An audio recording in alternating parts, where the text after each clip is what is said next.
Баршаңызға сәлем. Бүгін микроволновкада төгіліп тұратын осындай күріштерді пісіру рецептімен бөлсем, каналыма тіркеліп, лайк басып, қоңыраушаны басып кетуді ұмытпаңыздар. Бізге ең керегі күріш менде 650 грамм. Өздеріңізде қанша грамм аласыздар, өздерің семьяларыңызға ыңғайластырып ала беріңіздер. Ең басты керекті микроволновкаға ыңғайлы ыдыс. Оған күрішті жуып аламыз. Жуып алғаннан кейін бізге екінші керек, ол сұйық май. Сұйық май 1 ас қасық. Қанша мөлшерде алсаңыздар да 1 ас қасық сұйық май саласыздар. Сұйық майдан кейін 1 шай қасық тұзымызды алып саламыз. Тұзымызды салып, одан кейін осы күрішімізге қайнап тұрған ыстық суды құйып аламыз.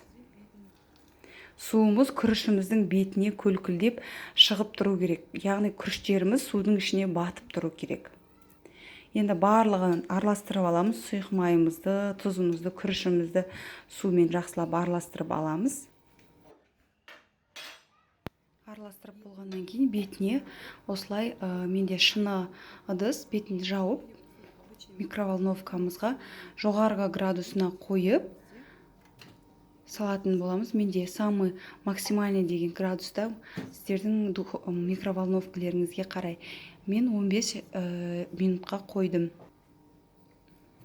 15 минуттан кейін ашып көрдім. Себебі күрішіміз менде өте көп болғандықтан пісті ме, соны бірінші көріп аламыз. Осылай.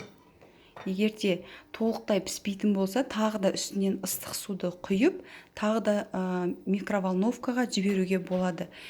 Менде кішкене піспегеннен кейін тағы да 50 граммдай ыстық су құйдым да, бетіне қайтадан микроволновкаға бетін жауып, микроволновкаға салдым. 5 минутқа салдым тағы да. Сонда получается 15-20 минутта біздің күрішіміз дайын болады. 5 минут өтті. Өткеннен кейін тағы да 2-3 минутқа микроволновканың ішінде ұстасаңыздар болады. Менде 2-3 минут өтті, сосын алдым. Енді қазір сіздерге көрсететін болам. Қараңыздар, уже түрінен ақ көрініп тұр, қандай төгіліп тұрған күріш болып тұрғаны. Ең бастысы күймейді күріштеріңіз. Кейде сковородкаға пісірген кезімізде асты қатып күйіп кетеді.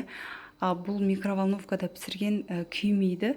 Осындай әдемі төгіліп тұратын күріш болады. Жасап көріңіздер. Өте оңай, тез жасалынады. Микроволновкаға саласыздар да дайын болады. Жасап көріңіздер.